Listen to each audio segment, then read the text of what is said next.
ఒక మాయా అద్దం ఉండేది. ఆ మాయా అద్దం గురించి చాలామంది రకరకాల కథలు చెప్పుకునేవాళ్ళు. ఒక అమ్మాయి వెళ్ళి ఆ అద్దాన్ని ముట్టింది. ఆ అద్దాన్ని ముట్టంగానే ఏవేవో అవుతుంది, ప్రకాశితమైన వెలుగు అనేది వచ్చింది. ఆ వెలుగును చూసి అమ్మాయికి ఏం చేయాలో అర్థం కాలేదు.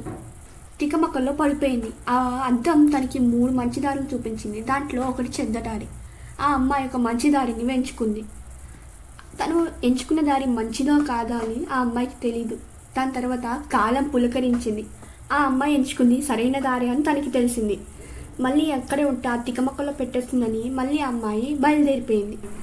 ఆ అమ్మాయి వెళ్తుండగా మాట్లాడింది, మాయ మనకు ఎన్నో దారులు చూపిస్తుంది, కానీ ఆ దారిలో మనం మంచి దారిని మాత్రమే ఎంచుకోవాలి అని అంటుంది మాయ. ఇది మనం ఈ కథ నుంచి నేర్చుకున్న నీతి. ధన్యవాదములు.